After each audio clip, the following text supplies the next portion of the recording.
What is up, everybody? If you like the content I put up, please make sure to hit that subscribe button, give the video a like, and leave me a comment below letting me know what you think of today's video.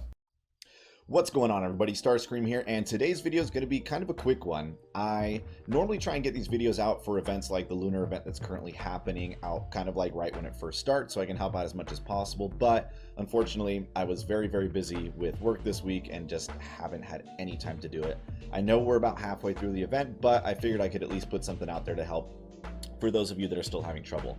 Now, what I wanted to do was show off the three main teams that I've been using.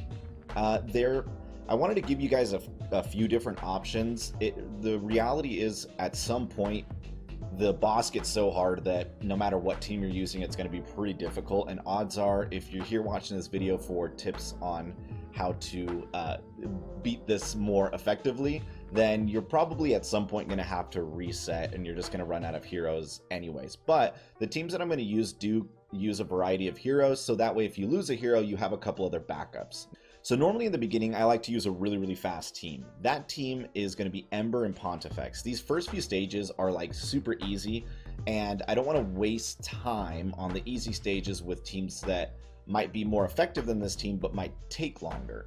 So the idea of this team is you have Ember, who's going to use her first special and hopefully wipe out all of the enemies if you have her ruined for high attack. Pontifex is going to give her energy back for every enemy that she kills with that first attack. So ideally, every single room she should be getting her first special back, and she should just be wiping everybody out. Now, the other two that you bring with you are, kind of your choice. In what I like to use is Nitpick, which gives all fire heroes an extra 15% damage.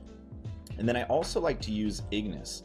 And I know that's kind of weird. We don't really see Ignis getting used a lot. One thing I really like about Ignis is that he works really well with Ember. He follows up any enemies that are burned. Like if an enemy gets burned, he will follow up with his own attack. So what'll happen is, if anything happens to survive in the room, he will end up using his basic attack as a follow-up. And usually, right now you're going to see that that he's probably not going to get a chance to shine at all, because Ember's probably going to wipe out everything. But like once you start getting into the higher levels and things don't start dying right away, it's really nice to have that follow-up attack that he gives, along with the damage boost that he also gets from Nitpick. Now, the last thing I want to mention about this team is that on Ignis, I also put usually as many warrior runes as I can, so that way he will do 2 attacks when he does his follow-up attack. So just trying to maximize your damage.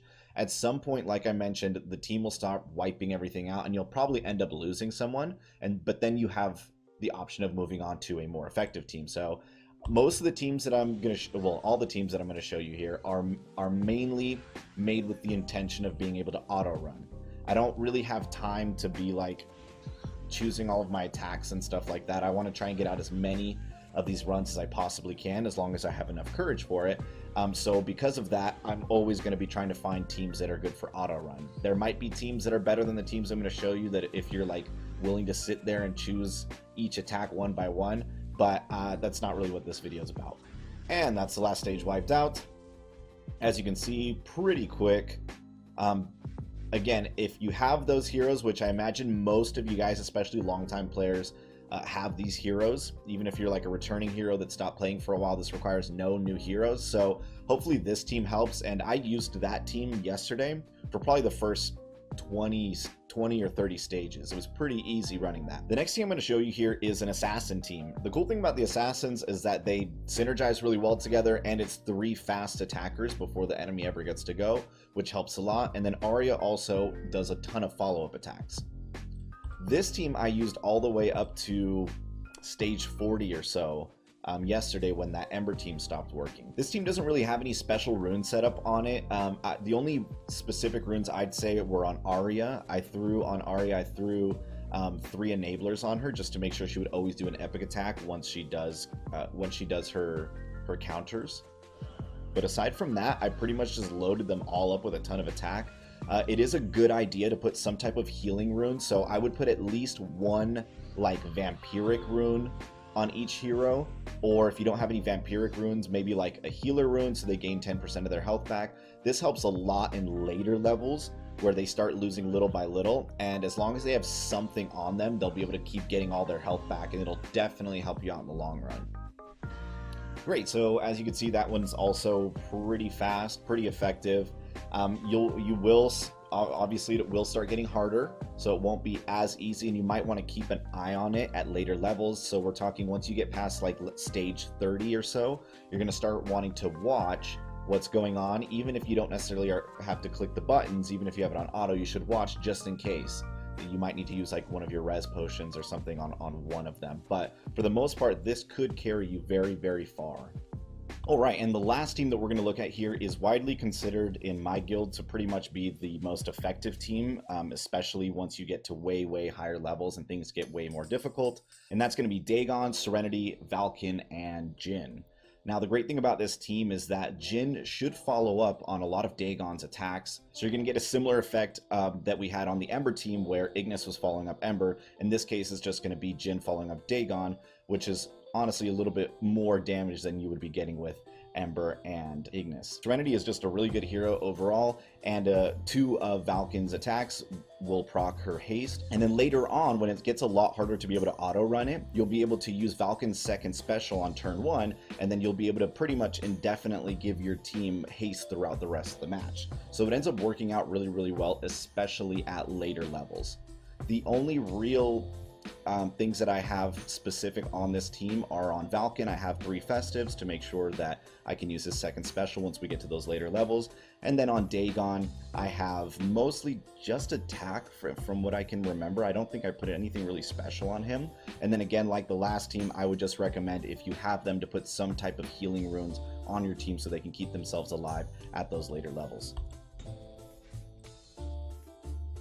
The great thing about this team is that you don't necessarily need Dagon's epic. You should still be pretty much able to auto run this just by using specials.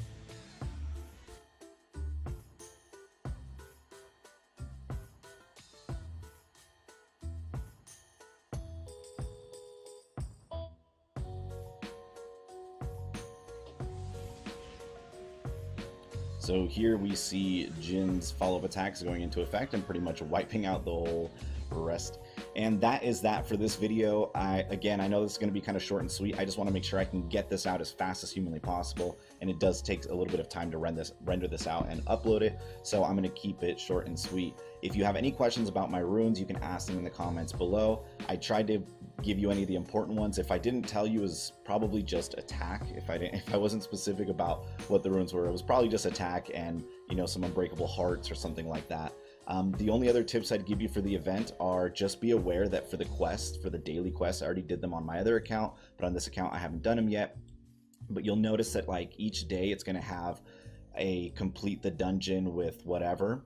The daily quests that are specific to day 2, day 3, whatever the case may be, those are going to be specific to whatever the new dungeon is that day. So for example, these are you're only going to get counted towards for doing the red dungeon, which is the day 2 dungeon. That said, after you knock these out, I would highly recommend just moving over to the light dungeon, which is way, way easier than the red dungeon, because that will still count as points and it'll still count towards your score. It just doesn't count towards those daily quests. So knock those daily quests out, get your free courage, and then just slam the rest of them out in Crescent Light. But anyways, for now, that's it. Thank you so much for tuning in. If you would like to join my Discord and ask event questions in real time, you can join my Discord. I will post the link in the description below.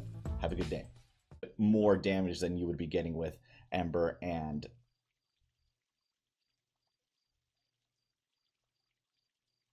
Ignis.